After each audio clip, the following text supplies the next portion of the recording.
السلام علیکم وعلیکم السلام ورحمۃ اللہ. تشریف رکھیے.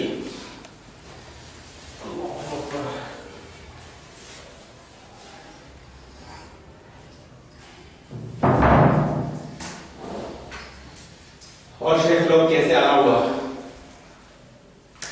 سوال لگا ہے. ہاں امام بخاری کے نزدیک کتا پاک ہے ناپاک؟ اچھا ہاں. آج کے ماحول کے حساب سے بڑا ہی گرم سوال ہے یہ. میرے پاس ایک واٹس ایپ پہ صحیح چیز یاد آ گئی. ایک مفت کا مفتی سالم اشارتی پونا کا ہے. اس کا بھی میں نے ایک پوسٹ پڑھا تھا کہ وہ کیا کہتا ہے، میں آپ کو بتاتا چلوں. آپ سنیں گے تو حیرت کریں گے کہ اس پہ کتنی خیانت کرتے ہیں لوگ اپنے باطل مذہب کو ثابت کرنے کے لیے.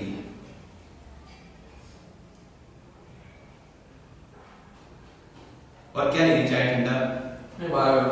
یہ دیکھیے، ہم پہلے عوام الناس کو بھی دکھا دیتے ہیں یہ چیز کہ کیسے خیانت کی جاتی ہے. یہ دیکھیے، اس میں سالم اشاعتی نے، یہ سالم اشاعتی گالی باز، جاہل، نرا جاہل، اس نے یہ انڈر لائن کی بھی، جو آپ دیکھ رہے ہیں بخاری کی حدیث ہے اور اس میں یہ بتا رہا ہے کیا ہے. میں آپ کو بتاتا ہوں. دیکھیں ہمارے سامنے بخاری بھی رکھی ہے اور اس نے بخاری کا اسکین دیا ہے. جی آپ دیکھ رہے ہیں انڈر لائن. جی اور اس میں یہ بتا رہا ہے کہ جب اللہ کے نبی کے زمانے میں، آپ بھی دیکھیے، کتے مسجد میں آ جایا کرتے تھے تو پیشاب کیا کرتے تھے اور کتوں کے پیشاب پر پانی بہایا نہیں جاتا تھا. آپ دیکھیں نا یہ انڈر لائن والی. اب آئیے، بخاری ہمارے سامنے ہے، حدیث نمبر 172 ہے. اس میں ہم دیکھتے ہیں کہ کیا واقعی یہ بات جو اس میں نقل کیا ہے وہ ہے. تو آپ کو معلوم پڑے گا کہ یہ حدیثوں میں اپنے معنی مفہوم تحریف کر کے گھسا دیتے ہیں ان کے باطل مذہب کو ثابت کرنے کے لیے. یہ ہے وہ باب جس کی حدیث اس نے دیا ہے. باب کا نام ہے صحیح بخاری کتاب الوضو، حدیث نمبر 172 173 ہے نا جی. باب شراب القلب فی انا. جب کتا برتن میں پی میں منہ ڈالے تو کیا کرنا ہے. اگر اس باب کا نام کو اگر پڑھا جائے اور غور کیا جائے کہ اگر امام بخاری کے نزدیک کتا پاک ہوتا تو پھر یہ سوال کیوں آتا کہ کتا برتن میں منہ ڈالے تو کیا کرے. پاک چیز کے لیے آتا ہے. لیکن میرا مقصد بتانے کا ہے کہ اس نے جو حدیث میں الفاظ گھسایا ہے یہ وہ حدیث ہے. قال احمد بن شعیب علی کہ فی مساجد فی زمانہ رسول اللہ صلی اللہ علیہ وسلم فلما یکونوا یرشون شیئا فی ذلک. کیا ترجمہ کر رہے ہیں کہ اللہ کے نبی کے زمانے میں کتے مسجد میں آتے جاتے تھے لیکن لوگ ان جگہوں پر پانی نہیں چھڑکتے تھے. کیوں پہلے کے زمانے میں حافظ ابن حجر نے تشریح بھی کی ہے کہ پہلے کے زمانے میں مسجدوں میں کیواڑ نہیں ہوتے تو کتے آ جایا کرتے تھے. تو گویا امام بخاری نے یہ حدیث لا کر یہ بات بتائی ہے کہ جیسے راستوں میں، ہمارے گھروں میں، ہماری کوئی بھی ایسی جگہ پر اگر کتا آئے جائے تو ہم کیا کریں. تو کتا آئے گا جائے گا تو پانی نہیں چھڑکا جائے گا. ایک بات امام بخاری اس حدیث میں بتانا چاہ رہے ہیں. دوسری بات امام بخاری بتانا چاہ رہے ہیں کہ اگر منہ ڈالے تو کیا کریں. تو اس سے معلوم ہوا کہ امام بخاری کتے کو پاک نہیں کہتے تھے، ورنہ اپنی مسئلہ بیان کرنے کی ضرورت نہیں تھی. لیکن اس میں آپ نے دیکھا کہ اس میں یہ لفظ کہیں نہیں ہے کہ مسجد میں کتے پیشاب کرتے تھے جیسا انہوں نے اس کے میں بتایا نہیں ہے. اس میں اپنی طرف سے بات گھسا دیا. کیوں؟ کیونکہ اس کے بنا امام بخاری سے ثابت نہیں کر سکتے کہ کتا پاک ہے نا پاک. ہم زیادہ بحث نہیں کریں گے. صحیح بخاری آپ لوگ دیکھ رہے ہو، ترجمہ ہے مولانا داؤد راست. آپ لوگ بھی دیکھ رہے ہو، آپ بھی دنیا بھی دیکھ رہی. اسی میں بڑی پیاری تشریح بیان کی ہے داؤد راست صاحب نے.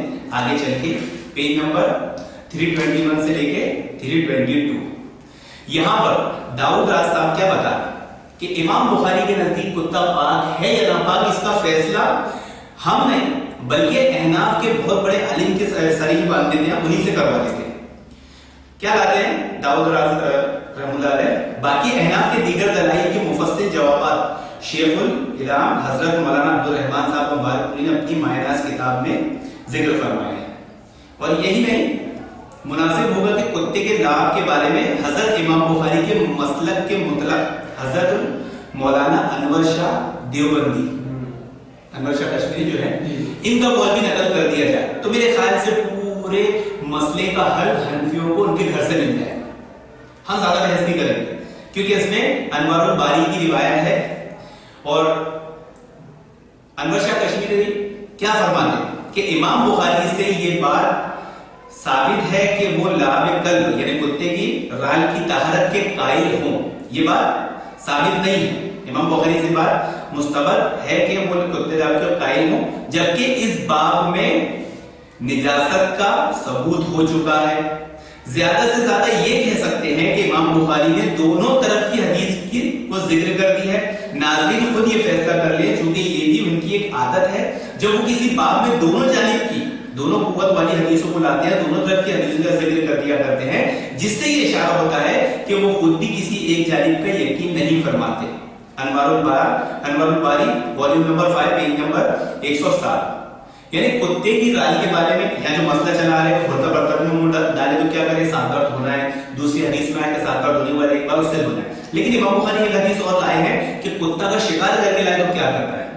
तो लोगों ने ये समझा कि शायद इमाम बुखारी के नजदीक कुत्ता पाक है, लेकिन यहाँ मसला खास है, उमूम नहीं, मुतलकन नहीं है। यहाँ मुतलकन था तो इमाम बुखारी ने उसका रद्द कर दी। और यहाँ ये बात खुद इनके इमाम बता रहे हैं, कौन, अनवर शाह कश्मीरी, कि इमाम बुखारी दोनों हदीसों को जब लाते हैं तो इसका ये मतलब नहीं कि वो उसको मानते हैं, बल्कि अवाम नास को बताते हैं, उनका तरीकेकार है कि ये बात की दलील नहीं बनती कि वो इसके कायल हैं। क्योंकि आगे क्या फरमाते हैं कि कल्ब मुअल्लम की हदीस ज़ैल लाने से ये भी जाहिर है कि हजरत इमाम उमूमी तौर पर लाबे कल्ब की तहरत के कायल नहीं है। कौन फरमाने वाला?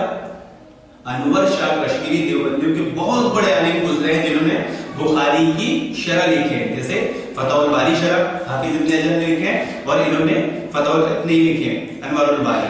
तो इसमें ये बात खुद हनफियों के बहुत बड़े आलिम बता रहे हैं कि कुत्ता इमाम बुखारी के नजदीक नापाक है, पाक का उन्होंने कहीं फतवा नहीं दिया। लेकिन गुमराह मुकल्लिद जैसे सालिम इशाती का आपने वीडियो YouTube पे देखा है कि उसने कहा है कि इमाम तहवी के नजदीक बकराहत कुत्ता खाना जायज है, हनफियों के नजदीक। अब उसने ये बात बोल दी और उसकी मिसाल भी दी कि झिंगे की तरह। अब फंस गया बेचारा। अब उस बात को छुपाने के लिए, उस बात को दबाने के लिए वो यहूदी वाली सिफत के प्रोपेगेंडा करो, लोगों के ताल्लुक से गलत बयानी करो। जैसे यहूदी क्या करते, अल्लाह के नबी सल्लल्लाहु अलैहि वसल्लम को बदनाम किया करते थे, जादूगर बोलते थे, शायर बोलते थे, अपने बातिल मजहब को बचाने के लिए। सालिम इशाती ने भी यही किया। एक तो इमाम बुखारी पे फतवा लगा दिया, जबकि उसके इतने बड़े इमाम बोले कि इमाम बुखारी इसके कायल नहीं है। दूसरा ये किया कि हदीस के अल्फाज में तहरीफ कर दिया। कहता है कि कुत्ते मस्जिद में आके नाउजुबिल्लाह पेशाब कर दिया करते थे और उसमें पानी नहीं डाला जाता था। बड़ी खतरनाक बात है। और ऐसा इनके एक बहुत बड़े आलिम ने करके गया है, अमीन उगाड़वी गुस्ताखी रसूल ने।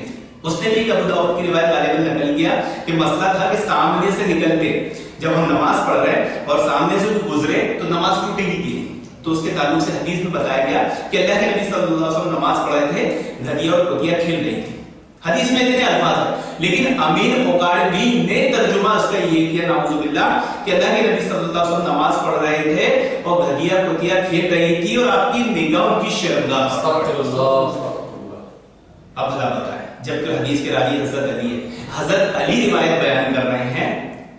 हजरत अली ने तो कहीं नहीं कहा कि अल्लाह के नबी ने उस तरफ देखा। हजरत अली सब इतना बयान कर रहे हैं कि वहां खेल रही थी, बस अल्लाह के नबी की निगाह तो पड़ी नहीं। अब कोई ये बोले कि तुमने गधे और कुत्ते को पहचाना कैसे, शर्मगाह से तो पहचानेंगे। तो भाई हमारा उससे एक सवाल है कि क्या उसके घर में उसकी माँ बहनों को शर्मगाह देखकर पहचानता है? उसके घर की तमाम औरतें मिल जाए, अगर मोहल्ले की औरतें जमा हो जाए तो अपनी माँ बहनों को, दूसरे की माँ बहनों को शर्मगाह देखकर पहचानेगा क्या? जैसे जाहिलों वाले सवाल, ये शुरू से जाहिलों वाले हरकतें ये शुरू से करते आए हैं। और आज इस बुखारी की रिवायत में भी सालिम इशाती ने वही किया कि वहां पर कुत्ते आते जाते थे लिखा है, लेकिन उसने अपनी तरफ से बात डाल दी कि पेशाब करते थे नाउजुबिल्लाह और उसको पानी नहीं छिड़काया जाता था। अब बोलेगा कुत्तों वाली कुत्ते आते जाते तो उसको पानी छिड़काया जाता था, इससे साबित हो कि पेशाब कर दिया। भाई अगर ऐसा गुमान बदगुमानियां करने लगे तो बहुत कुछ हो जाएगा। कोई ये बोलने लगे कुत्ते मस्जिद में बैठे रहते थे, कुत्ते आके वहां बच्चे दे दिया करते थे, जमाने भर की बात ईजाद हो जाएगी, जबकि मुमकिन नहीं है और ऐसी बदगुमानी नहीं करना चाहिए। बताने का मकसद ये था कि इमाम बुखारी के नजदीक कुत्ते की बात के कायल नहीं है, ये खुद उनके बहुत बड़े आलिम अनवर शाह कश्मीरी ने बताया है। आप लोगों की बात समझ में आई? इंशाल्लाह उम्मीद करता हूं कि हमारे तमाम हजरात को इस बात से अंदाजा हो जाएगा, इल्म हो जाएगा कि अनवर शाह कश्मीरी देवबंदी नहीं, Anwar al-Bari volume number 5 page number 107 पे इस बात का वजाहत कर दी है कि इमाम बुखारी कुत्ते के पाक होने के कायल नहीं है। उन्होंने सब 2 हदीसें लाके ये बताई है कि कब मुंह डाले तो क्या करना और शिकार करे तो क्या करना। लेकिन लोगों ने प्रोपेगेंडा किया, रब्बुल आलमीन इन गुमराह मुकल्लिदों से उम्मत मुस्लिम की हिफाजत अता फरमाए। और आप तमाम हजरात से हमारी मातबाना गुजारिश है कि हमारा चैनल अहले हदीस इंडिया यूट्यूब पे लिंक चैनल है, इसके जरिए हम एक सिलसिला शुरू की है दारुस सुन्नत तहकीक व तबाद व नशर की जानिब से, तनकीद बगौर इस्लाह। ये तनकीद बगौर इस्लाह का पार्ट 3 था जो आप देख रहे हैं, जिसमें हमने मुफ्त के मुफ्ती सालिम इशाती के झूठ का पर्दाफाश किया है। अल्लाह रब्बुल आलमीन गुमराह करने वाले से उम्मत मुस्लिमा की हिफाजत फरमाए, आमीन या रब्बुल आलमीन। और फरमाइए क्या लगी ठंडा है गरम? जज़ाकल्लाह।